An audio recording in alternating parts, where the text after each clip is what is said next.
Hello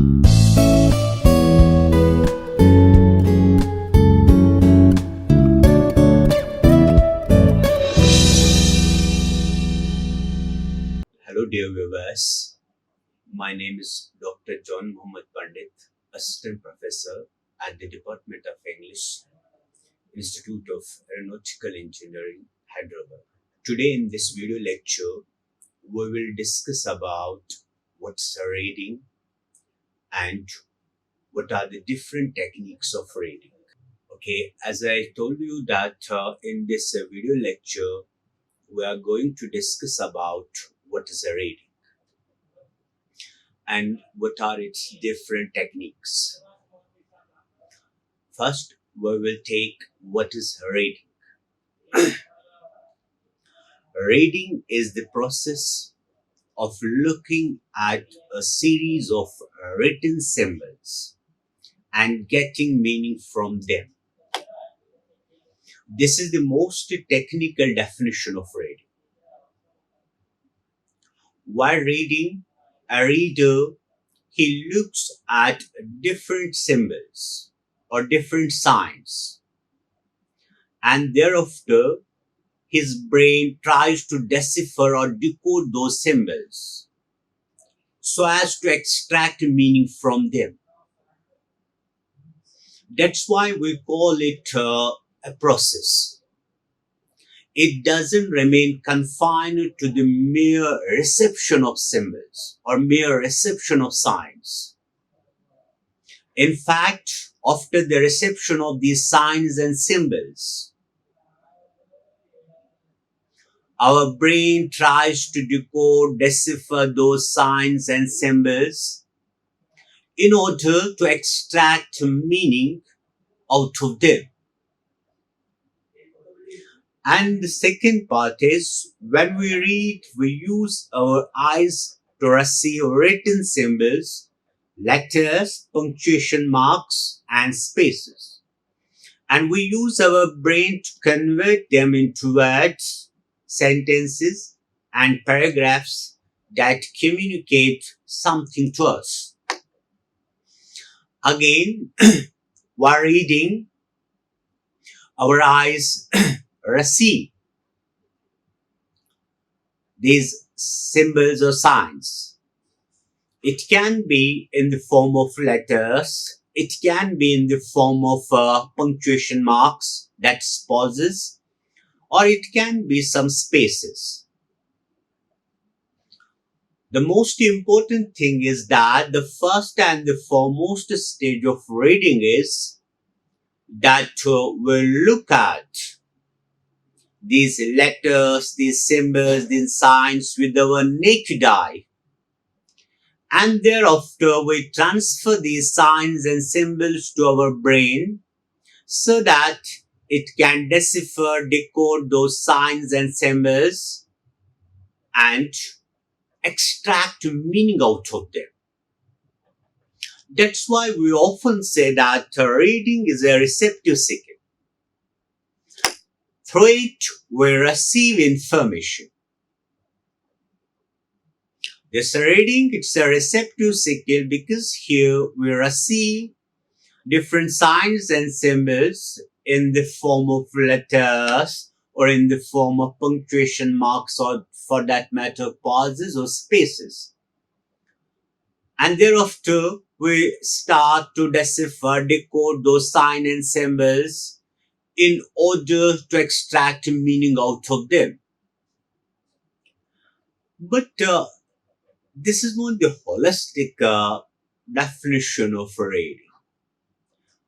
We should not confine reading to mere reception of signs and symbols. In fact, while reading, a reader, he converses with the written text. Therefore, it's not a mere reception of signs and symbols. We will see it later on in the next slide. Now, here are some quotes by different writers, scholars. The first one is by Lloyd Alexander. He says, keep reading. It's one of the most marvelous adventures that anyone can have. Now, the first sentence, the first part, although it's very short, it's made up of two words, keep reading. But at the same time, this keep reading, it's imperative sentence. Here, the writer insists us for reading. He insists us uh, to read more and more. Keep reading. That means we should always keep reading. Why? Because it's the most marvelous adventures that anyone can have. This reading, it's a sort of adventure. Because through reading, we come to know about different places. We come to know about its people, their culture, their tradition. In fact, we come to know each and everything about that place. Therefore, it's a sort of adventure. Through reading, we come to know about different things. We come to know about different perceptions. We come to know about different ideas. We come to know about different thoughts. We come to know about different cultures and traditions. Therefore, reading is very important. That's why the author insists keep reading. And one more thing, this reading, it's a sort of, as I told you, it's a sort of adventure because here we come to know about new things. We come to about new things. We come to about different perceptions, different ideas. We come to about different theories. We come to know about many things. Therefore, it's a sort of adventure. As Francis Bacon, one of the most famous Elizabethan essayists, says that reading makes the full man. Full man means the knowledgeable person, erudite, the well learned. Therefore, one should always keep reading. Now, the next one is the Kate Dundigal. Reading, it's not chore or duty, but a precious gift. While reading, we should not take it as a task. We should not take it as a chore. We should enjoy it. We should treat it as a precious gift, not something which we are forced to do. It's not like a chore, it's not like any other duty. It should be enjoyable, it should be very interesting. We should treat it as a precious gift. Now, the next one, it's given by Joseph Edison, one of the most famous prose writer. Reading is to the mind what exercise is to the body. Now, we all of you know that exercise is most important for our health. In a similar fashion or in a similar way, reading, it's beneficial, it's very important for our brain or for our healthy mind. Therefore, this reading, it makes our brain fit. It incites our brain to think about new ideas, about new innovations. In fact, it helps us to stretch our imagination. That's why it's a sort of exercise to our brain. Because here, the reading, it incites our imagination and innovation. Therefore, one need to read more and more. And the next one is Thorndike. He argues that reading is a process in thinking and reasoning.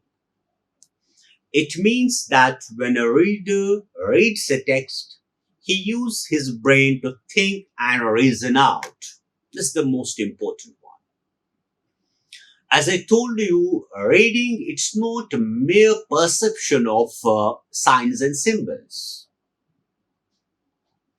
It's not just receiving of signs and symbols by our naked eye.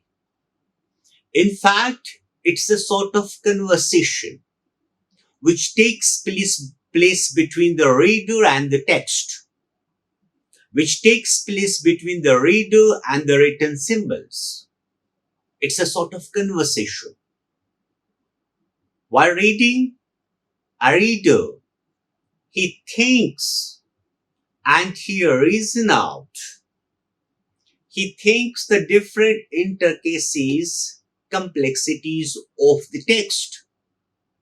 Therefore, it's not the mere perception or the mere reception of signs or symbols. Here, while reading, a reader, he thinks and he tries to reason out. He looks at or he looks for different intricacies or complexities of the text. Now, it's all about reading. We have different techniques of reading. And these techniques, they are very important for students. Why? Because these techniques will help students to learn how to read or how to save time while reading. Therefore, it's very important for students. We have different techniques. The first one is the skimming. Then we have the scanning. Then we have intensive reading, extensive reading, critical reading, analytical reading. We will take these techniques one by one. The first one is skimming. This skimming, it's used when we want to have a general idea of what the text is about. In skimming, we want to have the general idea of the text. Here we do not go for word for word. Here we do not read each word or each sentence. Because our purpose is to get the general idea of the text. That's why this is done quickly to catch the important phrases that will give us overall idea or gist. Here the skimming, what we do, we just look for important phrases or important words or important sentences so that we can get the gist of the text, so that we can get overall idea of the text. That's why we use this technique when we pick up the newspaper or magazine to find out about the main stories. For example, when we read a newspaper, we do not read each and every line of the newspaper. We just read the important portions. We just read the important phrases or important sentence of a story so that we can get the whole idea or the gist of that story. Now, how to seek it? The first thing is read the title if there is one. What we do in skimming, we just read the title. Why? Because from title we can get the idea of the whole story or of the whole text. As I told you that in skimming, we look for important phrases or sentences so that we can get the overall idea, the gist of the text. So, read the title if there is one. Why? Because the title, it will give us the overall idea of the text, or it will give us the gist of the text. The second is read the introduction or the first paragraph if there is one. Another important way or the method of skimming is just to read the introduction, because from the introduction you will get the idea, you will get the overall idea of the text, you will get the gist of the text. Or if you could get the gist or the idea from introduction, read the first paragraph so that you can get the overall idea of the text.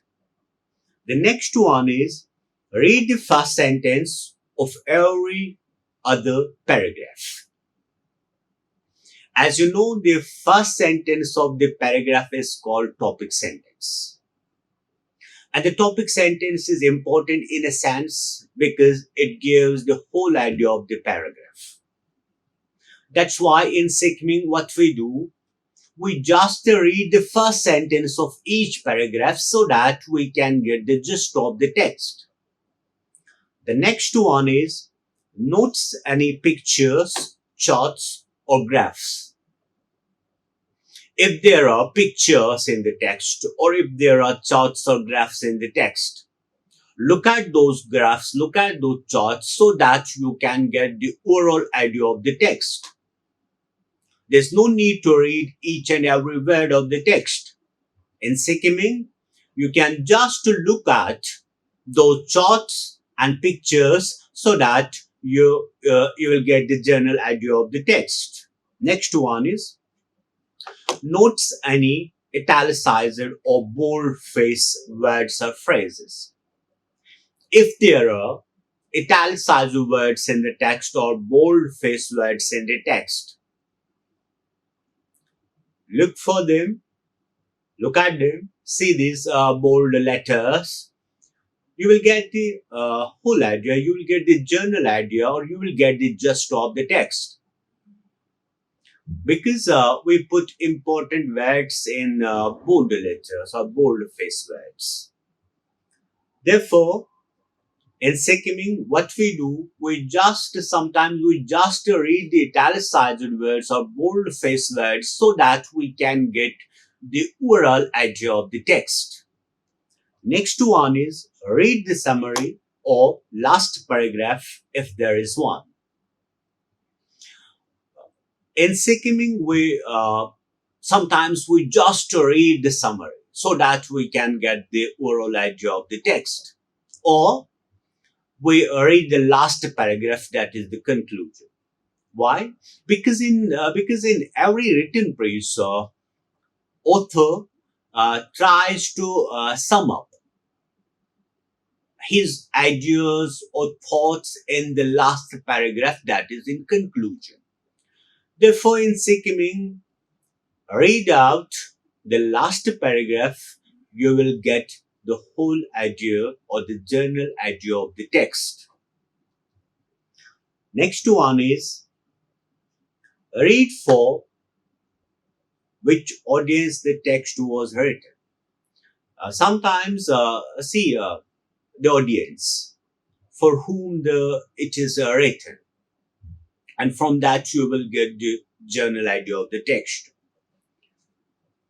Read what type of text it is. Read out what type of text it is.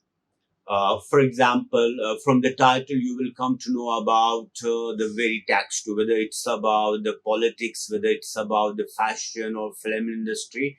From the title, you will come to know, and if you are interested, you can read that text. Read what the purpose of author is and the journal content of the text. Read what the purpose of author is. Sometimes in skimming, what we see, we just look for the purpose of the text, what the purpose of the author is, and the general content of the text. We see the general idea or the oral idea or the gist of the text. These are the different ways you can adopt while skimming. As I told you, the examples of skimming are, for example, the newspaper to get quickly the journal news of the day, magazine to quickly discover which article you would like to read in more detail. As I told you, there are different articles in a magazine, and from the title or from the caption or from the subtitle, you will come to know about the whole text, or the business and travel brochures quick uh, to get quick information. Now the next one is scan. Now the scanning is reading for particular information. Here we read for a particular information. Scanning is an act of searching a particular information in a text with a particular approach. Now this is very important and important to understand. In scanning, we look for particular information, and here we adopt a particular information to get that particular information. Here I would like to repeat, scanning is the act of searching the particular information. In scanning, we also look for particular information. And to get that particular information, we adopt a particular approach. For example, if you want to know the meaning of word like your virtues, for that matter, any word in from a dictionary, you will not start from the first page. If in fact you will go to a page where there is a V letter, and then you will search I letter, and after that you will search R letter. In this manner, you will found the exact word, that is virtuous. And this process of searching, it's called scanning. In fact, this scanning, it's a technique of forced reading. To make it more simple, to make it more lucid, or to make it more explicit, for example, when we look for any word in a dictionary, we don't read that dictionary from the first page or word to word. We generally go to that page. For example, if I want to look for the word bat, B-A-T, bat, I will go to letter B, and after that, I will go to letter A and then T. In this way, I will find that word. And this type of reading is called scanning. And remember, it's the technique of fast reading. Now, the purpose of scanning. What's the purpose of scanning? To search for a word in a dictionary or index.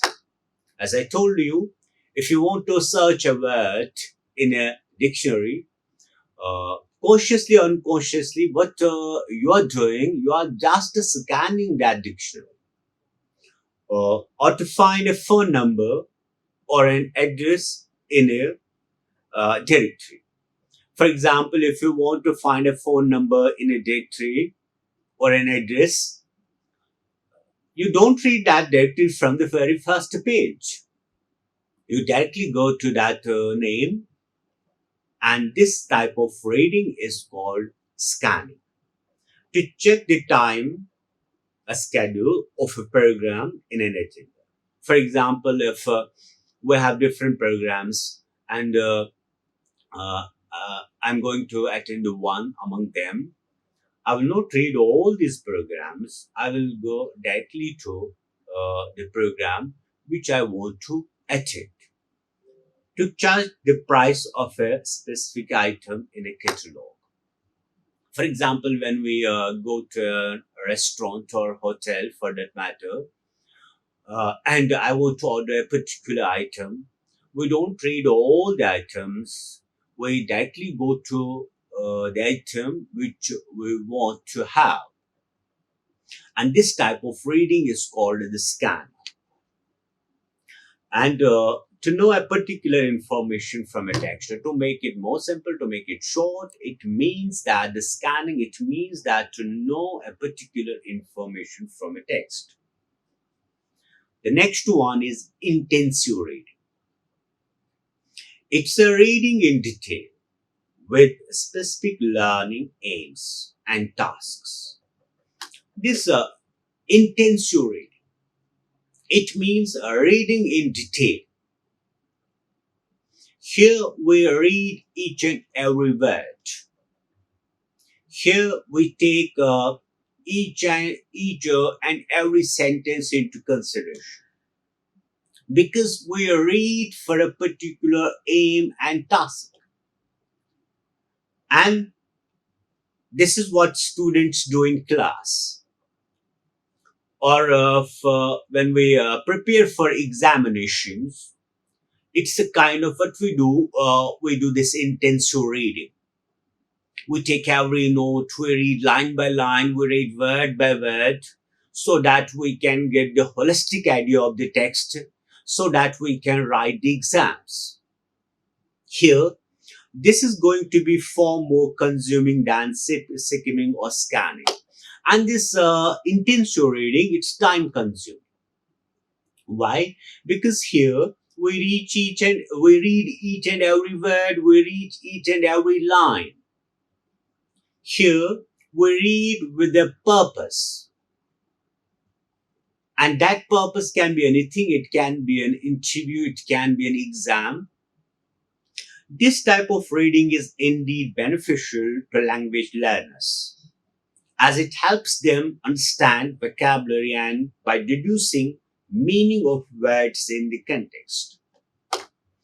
And this type of reading, it's very much beneficial for language learners, because when we do the intensive reading, we learn about more and more words. We come to know about more and more words, and in this way, it increases our vocabulary. Moreover, it helps with retention of information and knowledge for long period of time. And this intensive reading, it helps us to retain information, which we can use in future, or which we can recall at any time. Therefore, it's very important. For why? Because it helps us to retain information. Intensive reading persists in your long-term memory. Yes, it persists. This intensive reading, it persists in our long-term memory. As I told you that when we are preparing for an exam, or when students are preparing for an exam, they are actually doing this intensive reading. They not only read, they try to retain that information. Whatever they read, they try to retain that information for the future recall.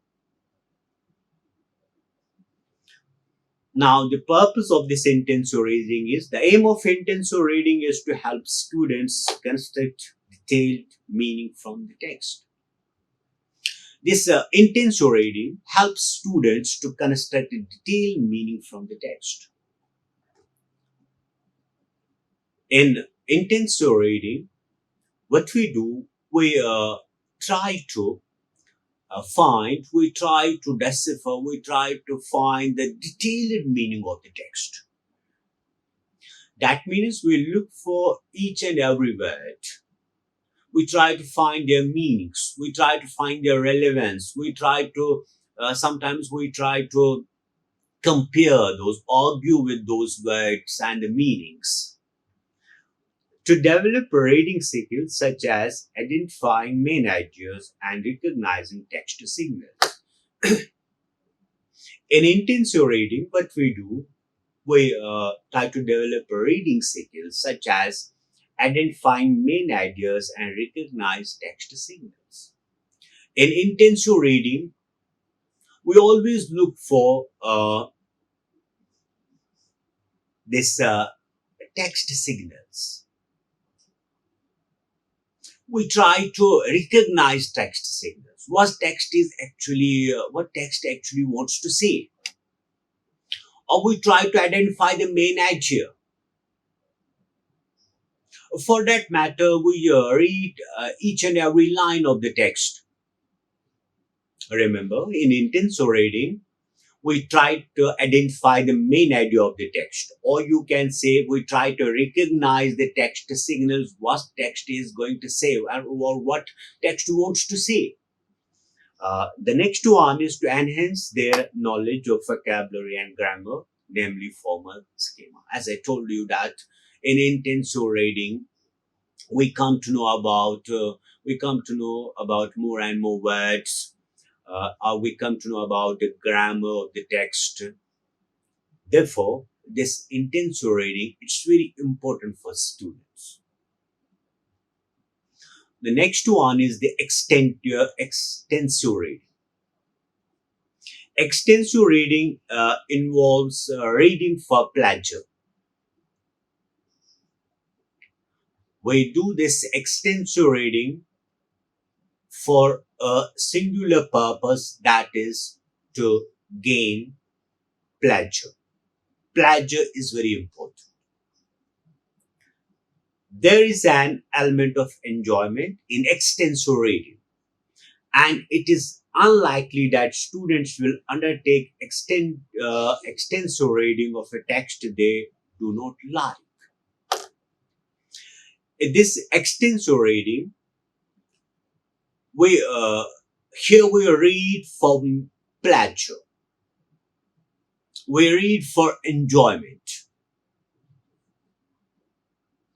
and the students take these extensive reading only if they like the text. It also requires a fuller decoding and assimilation of the text and content in front of you. Now, this is very important to understand fuller decoding. In extensive reading, we do not look for each word. We do not try to find the meaning of each and every word. We simply try to get the context of the text. Because here, our purpose of reading is enjoyment, it's pleasure.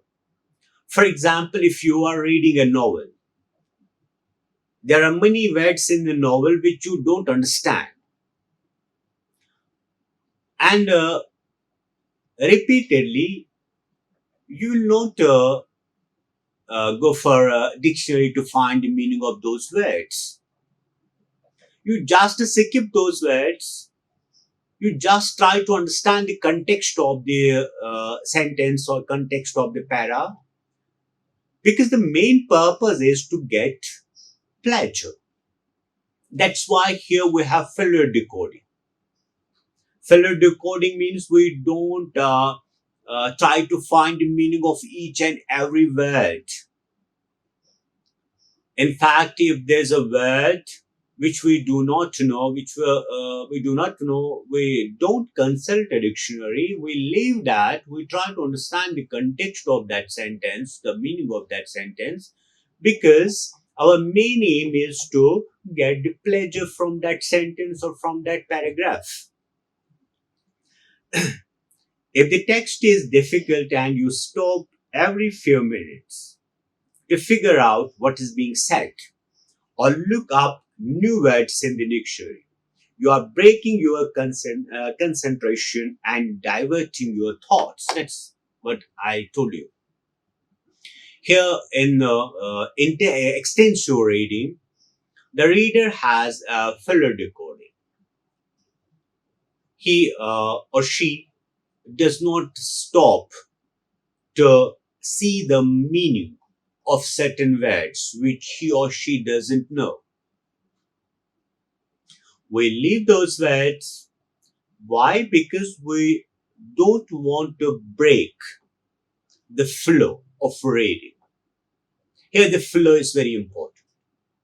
We try to maintain that flow so that we can get more and more pleasure from the text. Next one, purpose of extensive reading. The purpose of extensive reading program is to encourage reading fluency and reading speed. We often encourage students to read novels. Why? Because we want that student should attain fluency and reading speed. That's why the purpose of extensive reading program is to encourage reading fluency and reading speed. In extensive reading, we gain fluency, we gain the reading speed. That's why teachers often suggest to their students that you should read novels so that you will come to know about more and more words, or you will develop your reading fluency or reading speed. Developing reading speed is important because it helps learners to understand language faster and better. Now, this reading speed, it's important. Why it's important? Because it helps learners to understand language faster and better. Next one is to build confidence and motivation, which makes the learner a more effective user of language. This extensive reading, it develops confidence and motivation among students. And in this way, the students can use language in a very effective manner. Now, the next one is critical reading. As the word suggests, is critical. Used to find what meaning of text is, what the meaning of text is, and whether it is presenting a particular viewpoint. In critical reading, we take the text critically. We try to look for the author's viewpoint. Here we argue with the text. We make different comparisons. We see for the facts. We look for these viewpoints of the author. Of course, it's sometimes it's called as intentional fallacy. Sometimes we call in literature, we call it intentional fallacy. But critical reading, it's very important. When we do the critical reading, we come to know about the author's viewpoint. We come to know about his ideology. We come to know about his ideas, his thoughts, his perceptions. Therefore, it's used to find what the meaning of text is, whether it's presenting a particular viewpoint. Here we try to see the meaning of the text. Here we see whether the text is propagating or whether the text is presenting a particular viewpoint. That's why we call it critical. Here we question everything. As Karl Marx has once said, question everything. That means be critical. Not critical for the sake of criticism, for the sake of mere criticism. It should be very constructive one.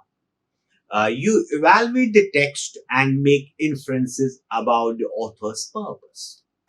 That's what I told you, that we here in critical reading, we evaluate the text. We evaluate the text and make inferences about the author's purpose.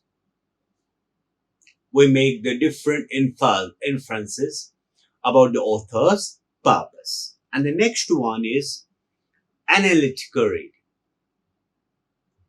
It involves analyzing the text given material and making connection with past knowledge of a subject.